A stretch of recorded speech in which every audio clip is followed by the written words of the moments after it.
ko yan sa inyo. Promise ko yan sa pamilya ni John Lee. Prinamis ko yan sa asawa niya kagabi. No, so I never break my promise. Tandaan nyo yan. So kung ako sa inyo, anyway, hindi naman kayo dinidiin ni John Lee. Ang dinidiin lang naman niya ang katotohanan tungkol sa final testing and sealing. You have no reason to go after him or any member of his family. Ulitin ko, ayaw ninyo glabti, ayaw ninyo hulgaa, ayaw ninyo hadluka ang pamilya ni John Lee, iyang asawa, iyang mama, papa o mga igsuon. Kaya kung inyo nang buhaton, mas dako pa ang inyong problemang atubangon. I tell you, hell will break loose. I promise you that. So sa administration diya sa Butuan, wala mi maglabot ninyo, ayaw paglabti. Ang among amigo, ang among kauban. And Ate Claire, mga kababayan, mayroon lang akong gustong i-point out doon kanina sa interview ni John Lee.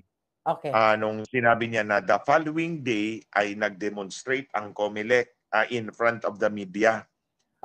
The incident happened the day before, no? Nung yesterday, kung today sila nag video, kung today sila nag press conference, the incident happened yesterday, kahapon. I would like to point out sa inyong mga kababayan, hindi ka panipaniwala na ang kanilang demonstration. Bakit? Hindi pinakita sa demonstration nila na na-maintain ang chain of custody ng ebidensya. You get what I mean? Tama, sinabi naman actually ni John Lee, yung term lang is chain of custody. So, ebidensya ang makina. Na-preserve ba ito? Hindi. Walang patunay na na-preserve ang makina, ang integrity ng contents ng makina, ng SD card, ng mga ballot images sa loob. Walang patunay na na-maintain ang integrity. So therefore, kung magpapakita ka the day after without showing that the integrity of the machine had been preserved, ay hindi ka paniwala. Yan, mga kababayan. Drama na naman yan ng COMELEC.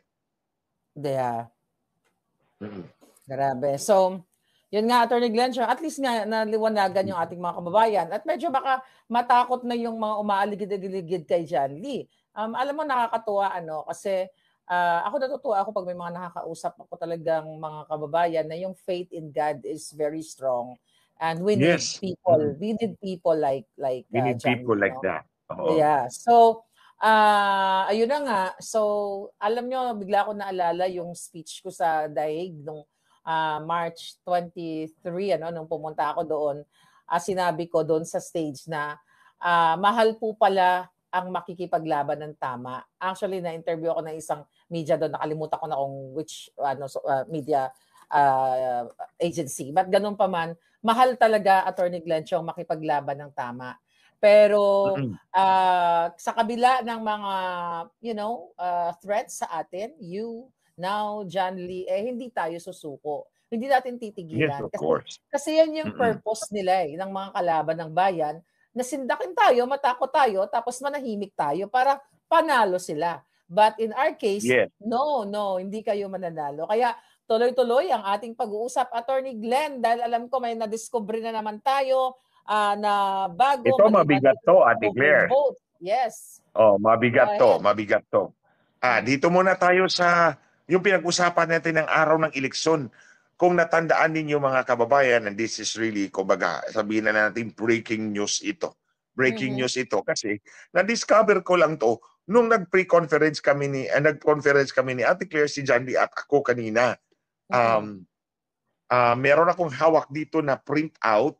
Ate Claire, pinadala ko na sa'yo. You can show it in a while. Pakita mo muna yan. Sige, go ahead. Pakita mo lang muna. Anyway, sunod-sunod yan ha. 12 of 15, 13 of 15, and 15 of 15. Sige, i-explain natin yan in a while. Mga kababayan, kung natandaan po ninyo, nung Monday ng halalan, or the following day yata, yun Ate Claire, di ba? Following day. May balita na nadoble daw ang mga boto involving about 5 million votes. Nadoble. Kaya binawasan na naman nila, di ba? Nagdagdag ng 5 million votes, tapos binawasan na naman ng 5 million votes para daw tumugma. O kasi nga, ang palusot ng COMELEC, na doble yung election return. Na doble yung resulta. Ulitin ko, may 5 million na allegedly di umano na doble yung election return pag-report ng mga media doon sa transparency server. Ang sabi ng COMELEC, hindi dapat yan kasi may kailangang program. Ayan na naman yung bintek na program na yan. May program daw para i-cleanse, para hindi daw magdoble. So, ang ginawa, binawas yung 5 million, di ba si Bongo nabawasan ng 5.2 million. Siya yung pinakamalaking nabawasan. Tapos involving about, ilan ba itong posisyon na yun? Mga 14,000 candidates yata yun, di ba? Yung pinadala mo sa akin, I declare the next day. Okay. Yeah. Ang sagot ng COMELEC, mga kababayan ha, tandaan nyo, ang palusot ng lintik na COMELEC na yan, lintik na Garcia na yan, George Garcia na yan, sinungaling yan, sandamukal na sinungaling yung election operator na yan, kailangan daw ng program para i-cleanse ang report, para daw hindi magdoble, kasi nagdoble ang election return. Okay. Ito mga kababayan, papakita ko sa inyo, ang media report sa bayan ng Banayoyo, Ilocos Sur. Kahapon po, pumunta po sa akin si dating Police General Felix Nestor Felix para apelido ni Sir. Dati po siyang Police General. Nag-travel po siya from Ilocos Sur. Alas 3 ng umaga sila umalis doon. Na-meet ko sila kasi nag-meeting din kami kahapon ni Attorney Vic Rodriguez. Maaga kami, alas 8 kami. So actually, gumising ako kahapon alas 3:45 kasi gusto ko pa mag-workout bago mag-meeting. Alas 8 ang meeting. Alas 8 meeting kay Attorney Vic. So, in-schedule ko siya ng 11. So, by 11, nag-excuse na ako, pinuntahan ko siya. So, he traveled all the way from 3 a.m. Dumating siya ng alas 9:30 yata dito sa Manila. And then, pinakita niya ito sa akin. Ulitin ko, ang kandidato sa pagka-mayor dyan ay si dating Police General Nestor Felix. So, maliit lang itong bayan ng Banayoyo. 15 lang, 15 lang ang presinto, Ate Claire, mga kababayan. 15 lang, ha? You can count it with your fingers. Saan yung probinsya yun, Attorney Glenn? Yung Ilocos Sur. Banayoyo, Ilocos Sur. Ito yung patunay, mga kababayan, na sinungaling, sandamukal na sinungaling yung lintik na George Garcia na yan. Lintik ka talaga, George. Ipapakita natin sa kanya. George, bumaba ka dyan. Andito na ako sa harap mo. Lintik ka. Mandaraya ka talaga. Election operator ka talaga. You live up to your reputation. Ito mga kababayan, sabi ni George, kailangan ng media ng cleansing program to cleanse para hindi magdoble yung election return, yung pag-report. Ito, media ito ha. Galing to sa, yung URL is halalanresults.abs/cbn.com/local/Ilocos Sur/Bananayo. Banayoyo. Banayoyo. Okay. So, ito ha, sabi ni George, na doble yung election return. Na doble. So, kailangan bawasan uli kasi na doble. Okay, tingnan po ninyo ang resulta mula sa Banayoyo, Ilocos Sur. Ate Claire, please show yung may 12 of 15. Dali. Ano ba yan? Yung 12-15. Ayan, okay. Mga kababayan, yung pula, ako yan ha. Ako yan ang nagsulat ng pula na yan. 12 of 15, ibig sabihin na transmit na yung 12 precincts, 15 ang lahat na magta-transmit. So, 15 ang presinto, 12 na itong nakapag-transmit. So, makikita ninyo, 12 of 15. Okay. So, pang 12, nakatransmit na yung 12. Tatlo na lang ang kulang. Makikita nyo, si General Felix Nestor. Yeah. Ang boto niya ay 3,251, tama ba? Okay, 3,251. 3,251 as reported by the transparency server na kinunan o basis ng ABS-CBN. Di ba? Transparency server galing yan eh.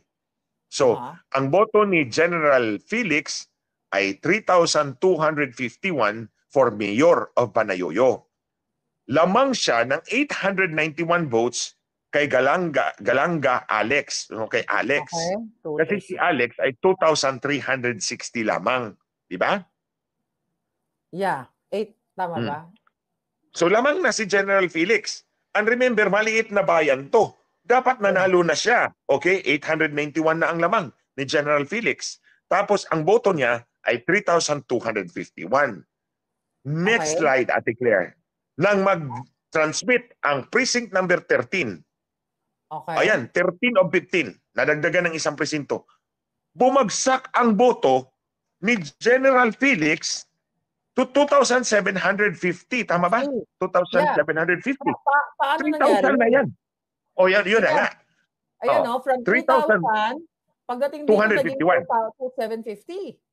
Yes, 2,750. Nabawasan siya ng 501. Yan, yung pula. Yes, 501. yes. Naka-enclose in parentheses kasi kami sa 501. accounting. Kami sa accounting, pag negative number, i-enclose that in parentheses. So negative yan. 501. Okay. Samantala, si Galanga Alex ay nadagdagan ng 131. Oh my God. So, kung ito na ngayon, George Garcia, lintik ka, i-explain mo to. Kung nadoble ang resulta at kailangan ninyong bawasan, bakit si General Felix lang ang nabawasan at nadagdagan si Alex? Yeah. Malinaw, So, hindi totoo. Hindi totoo ang sinabi ni George Garcia na kailangan bawasan kasi nadagdagan. So, assuming nadagdagan si Nestor Felix, binawas ang 501. Bakit si Alex nadagdagan? Ng 131. So dapat, kung duplication ng election return, pareho silang binawasan. Tama? Di ba? Kaya nag-duplicate eh. Sabi ni George, nag-duplicate yung election return. So dapat pareho silang binawasan. In this case, hindi. Malinaw na malinaw yan. Si Nestor Felix binawasan ng 501 votes. Si Alex Galanga dinagdagan ng 131 votes. Kaya nung natapos ang eleksyon, ay by the way mga kababayan, itong precinct number 13, sabi ng kaibigan kong pinakiusapan kong i-analyze at sabi niya may anomaly dyan. Barangay Lintik daw yan. Lintik talaga yung barangay na yan. Barangay, kasi lintik talaga? Kaya Barangay Lintik. Lintik. Barangay Lintik daw yan. Lintik talaga. Oo. Palang ganyang barangay. So, okay. Ito ang final result mga kababayan. Ate Claire, yung 15 of 15. 15 of 15. Okay, here we go. Okay. Ayan na. Nung nakumpleto na, panalo na si Alex Galanga kasi 3,009 na ang boto niya. Natalo si Nestor Felix kasi nga bumagsak ang kanyang boto. Naging 2,911 na lang. Talo siya ng 98 votes. Oh my God. Ayun. Hala. Brother, Lintik ka, George Garcia. I-explain mo. Paano manalo yan, George Garcia? Yung 15 of 15, 3,009 na si Galanga. Dito sa 12 na pinakita natin kanina, 12 precinct, tama ba, Attorney Glenn? Pang 12 na precinct. 12 of 15 precincts, yes. 3,251 na siya. At ito'y galing sa Senator Felix, yes. ABS-CBN ito mismo sa sa NAMFREL or sa... No, sa ABS-CBN yan. ABS-CBN yan, I declare. Halalan 2025 results. Oh my God. Oh, ayan, mga Hala, kababayan, kitang-kita. Kitang-kita.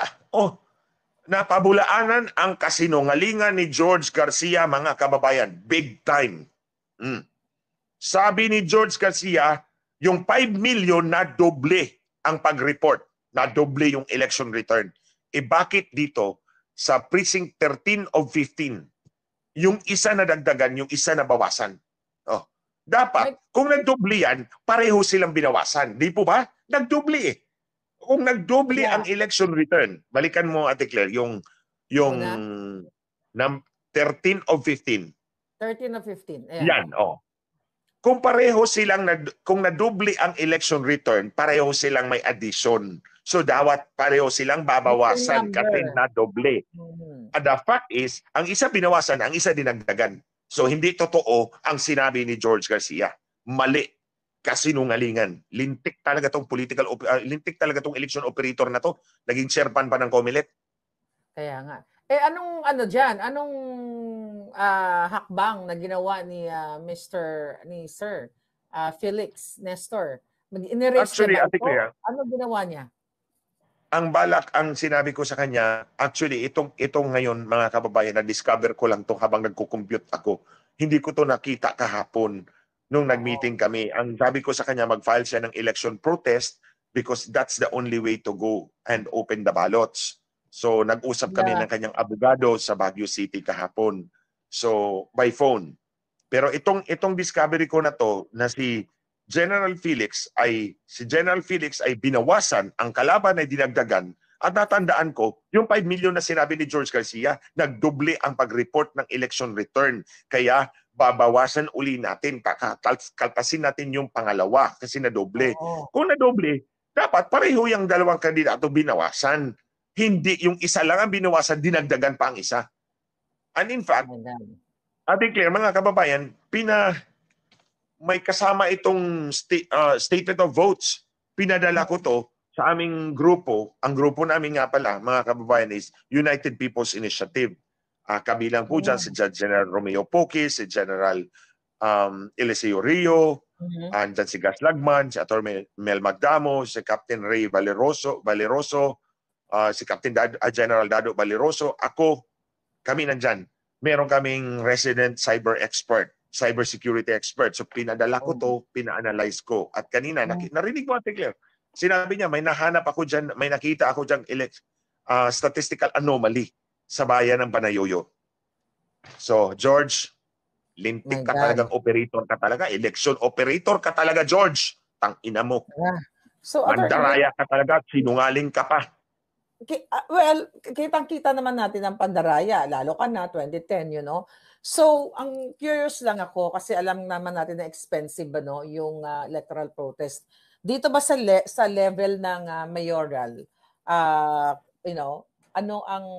expensive itong protest? Actually, Ate Claire, hindi ito masyadong expensive. Ang sabi ko nga sa kanya, kasi gusto ni General Felix na dito sa Manila kumuha ng abogado. Sabi ko, it's very expensive kung dito ka kukuha ng abogado sa Manila because malayo masyado.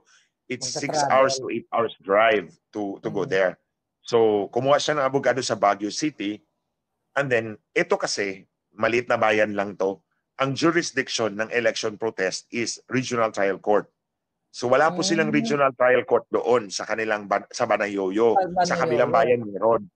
Oo. Okay. Kasi hindi naman lahat ng bayan may regional trial court or may ang ibang mga bayan circuit court yan, municipal circuit trial court. Sinircuit sila. Tulad nun sa Amerika, Ate Claire, merong circuit courts dyan sa Amerika. So dito, yung mga maliliit na bayan, sinircuit yan, circuit. Kumbaga, series. So may isang korte dyan. Pero ito regional trial court ang jurisdiction. Wala sa kanila doon sa kabilang bayan. Meron. So malapit lang. Pagkuha ng balota, transport doon, hindi masyadong magastos. So I would not expect a very expensive litigation considering 15 presinto lang to. 15 makina lang to. 15 ballot boxes lang to. So hindi siya masyadong madugo. But the bigger question is, pinabulaanan nito, ng ebidensyang ito, ang palusot ni George Garcia sa 5 million duplicated election returns or 5 million additional votes. Noong araw ng halalan. Atty. Glenchong, sinampal si George Garcia ng ebidensya. Yes. Ay, gusto kong sampalin yung hinayupak na yan. Kumukulo talaga dugo ko dyan sa demonyong yan. Sorry ha. Kumukulo talaga dugo ko dyan. Election operator kasi ito eh. Yun na nga, makikita mo na ang intensyon ni Marcos pag-appoint kay George Garcia, election operator, a known election operator, i-ooperate ang ating election. Yeah. Ayan, kitang-kita. Kita nyo mga kababayan sa kapapasok lang. Imagine mo, talaga. Sa pang 12%, ganyan na yung lamang ni Mr. Felix Nestor. 891. 891. Tapos magdating dyan, bumagsak yung boto niya. Imposible kahit elementary, Atty. Glenchong eh. Kahit na kinder yata, kayang intindihin ito eh. Minus plus, di ba? Ate Claire, pwedeng makalusot si George. Sabi niya, bumagsak kasi nga na doble. Bakit bumagsak ang kay Nestor Felix? Ang kay Alex Galanga, tumaas. Hindi consistent. Kaya nga. No, hindi consistent. Booking talaga si George Garcia dyan. Booking talaga siya. Kaya dapat talaga siya. Ipapa-impeach talaga yan dapat. Yes. At saka mga kababayan, hindi tayo pwedeng mag-move on. Habang may hininga si Glenchong at si Marlica, kayo, hindi tayo mag-move on. Kasi nakita niyo yung overvotes, and now, di ba? Pag-uusapan din natin yung overvotes sa Attorney Glenn Yes. Chong, di ba? Kasi Isa pa yan. hindi mo pa na-address yun the last time na nag-ano tayo. Oo, Ate Claire, actually, okay, settle na tayo dyan mga kababayan ha. Dito sa Bayoyo, ang Barangay boto, Bayoyo.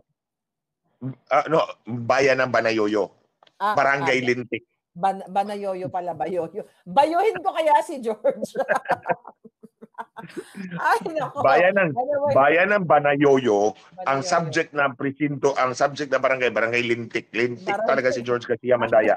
Bayuhin natin yung Lintik na yan. Okay, go ahead. Imagine, mga kababayan, ang boto ni General Nestor Felix is 3,251.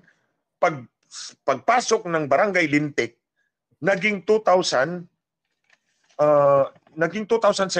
na lang, nabawasan ng 501. O granted, nadoble yung ER. Dapat nabawasan din yan si Alex. Hindi nabawasan nadagdagan ng 131 eh.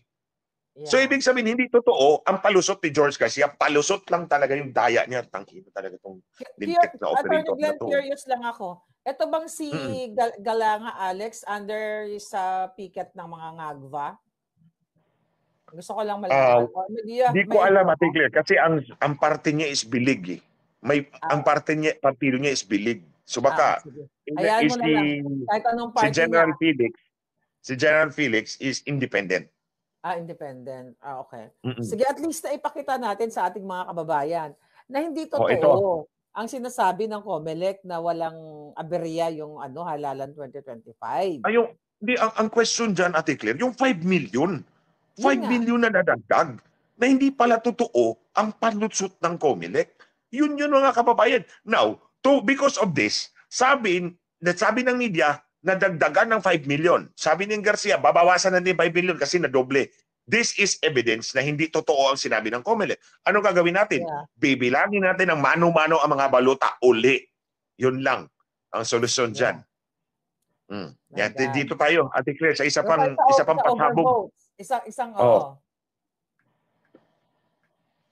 Actually, nag-ano na kami nito, nag-live na kami ng United People's Initiative. Ito yung bagong grupo ko and I'm very thankful to God na binigyan ako ng isang malaking grupo na kasama ko kasi dati tayo lang yun natin. Ikaw sa Amerika, ako dito. Ngayon, this time meron kaming United People's Initiative. Andiyan pa si Gandhi ngayon, kasama natin sa ating advocacy. Nice.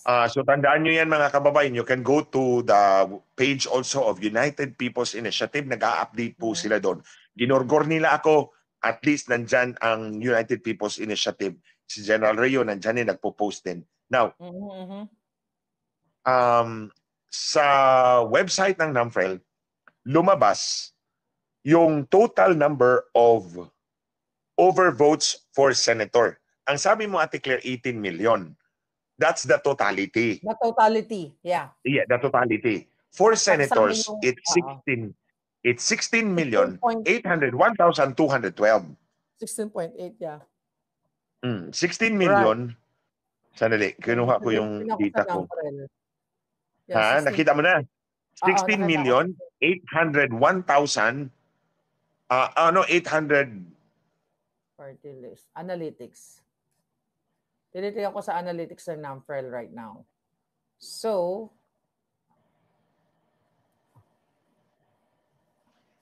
it's 16,801,212. Yun yung nandyan sa NAMFREL. Yes. Overvotes to. Now, to explain it, mga kababayan, kung natandaan nyo, kung kahit tingnan nyo sa balotan nyo, sa balot template ninyo, vote a maximum of 12 for senators, di ba? Pwede kang bumoto ng anywhere less than 12. Pwede yan, valid yan. Ha? Anywhere less than 12. Basta, hindi lalagpas sa 12 kasi ang 12 ang maximum.